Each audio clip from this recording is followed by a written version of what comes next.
17 घंटे। सोचिए, ये अमेरिका जाने वाली फ्लाइट का समय नहीं है। ये वो वक्त है जो एक ट्रेन को कोहरे में सिर्फ 300 किलोमीटर की दूरी तय करने में लगा। 17 घंटे। और देखिए, ये सिर्फ एक आंकड़ा नहीं है, ये उन हजारों यात्रियों का असली अनुभव है जो हर सर्दी में हमारे रेलवे स्टेशनों पर फंस जाते हैं। ये उनकी बेबसी और परेशानी की आवाज है। तो चलिए, आज इसी पहेली को समझने की कोशिश करते हैं। जब हमारे पास टेक्नोलॉजी है, तो फिर हर साल सर्दियों में हमारा पूरा का पूरा रेल नेटवर्क ठप क्यों पड़ जाता है? इस पूरे मुद्दे को समझने के लिए हम इसे 5 हिस्सों में देखेंगे। सबसे पहले, ये हर साल का संकट आखिर है क्या? फिर हम तकनीकी समाधानों को जानेंगे और ये भी समझेंगे कि सिर्फ टेक्नोलॉजी ही काफी क्यों नहीं है। इसके बाद दुनिया भर से सबक लेंगे और आखिर में भारत के लिए आगे का रास्ता क्या है, इस पर बात करेंगे। तो ठीक है, चलिए शुरू करते हैं। सबसे पहले बात करते हैं उस संकट की जो हर सर्दियों में हमारे दरवाजे पर दस्तक देता है। ये आंकड़े वाकई चौंकाने वाले हैं। हम 3-4 घंटे की देरी की बात नहीं कर रहे हैं, हम 17-17 घंटे तक की देरी की बात कर रहे हैं। और इसका असर सिर्फ आम ट्रेनों पर नहीं, बल्कि राजधानी और वंदे भारत जैसी प्रीमियम ट्रेनों पर भी पड़ रहा है। इसका सीधा सीधा मतलब है लोगों के समय, पैसे और जरूरी कामों का नुकसान। लेकिन यहां सवाल ये उठता है कि क्या हमारे पास इस प्रॉब्लम से निपटने के लिए कोई टेक्नोलॉजी नहीं है? जवाब है, बिल्कुल है। तो चलिए उन समाधानों को समझते हैं जो कम से कम कागज पर तो मौजूद हैं।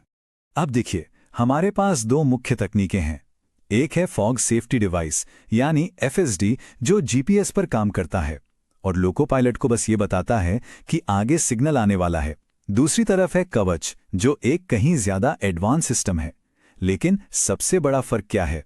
FSD सिग्नल का रंग लाल है या हरा ये नहीं बताता, जबकि कवच सिस्टम ये जानकारी सीधा ड्राइवर के केबिन में स्क्रीन पर दिखाता है। और यही गेम चेंजर है। और यही कवच की सबसे बड़ी ताकत है, कैब सिग्नलिंग। आसान भाषा में कहें तो ड्राइवर को घने कोहरे में बाहर झांकने की जरूरत ही नहीं है। सिग्नल की सारी जानकारी उसकी आंखों के ठीक सामने होती है। इससे ट्रेन सुरक्षित तरीके से और तेज रफ्तार से चल सकती है। तो फिर सवाल उठता है, अगर हमारे पास कवच जैसी शानदार टेक्नोलॉजी है, तो ट्रेनें अब भी क्यों रेंग रही हैं? यही कहानी में एक असली मोड़ आता है। समस्या सिर्फ एक डिवाइस की है ही नहीं। यही वो सवाल है जो हमें इस प्रॉब्लम की जड़ तक ले जाएगा। अगर सॉल्यूशन मौजूद है, तो फिर असल में रुकावट क्या है?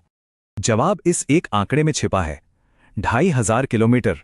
बस ये वो कुल दूरी है जिस पर अब तक कवच सिस्टम लगाया गया है। और ये चार्ट तस्वीर को और भी साफ कर देता है।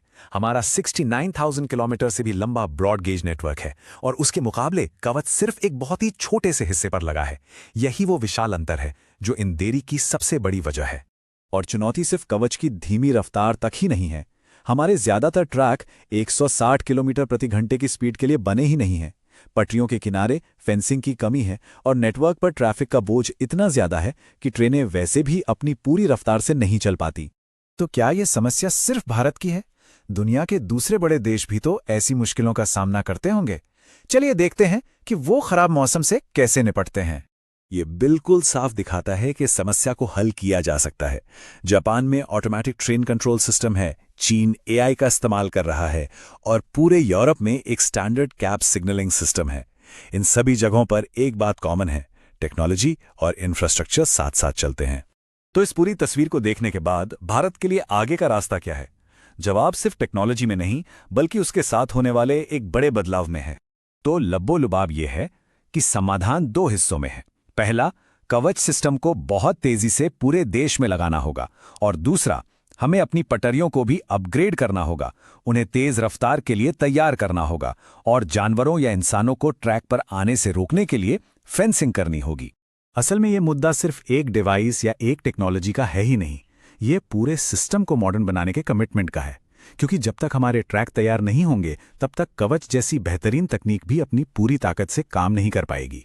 टेक्नोलॉजी हमारे पास है, आगे का रास्ता भी साफ है, लेकिन सबसे बड़ा और आखिरी सवाल यही है, क्या हम इस योजना को उस रफ्तार से लागू कर रहे हैं जिसकी सच में जरूरत है? या फिर अगली सर्दियों में भी हमें 17 घंटे की देरी वाली खबरें सुनने को मिलेंगी?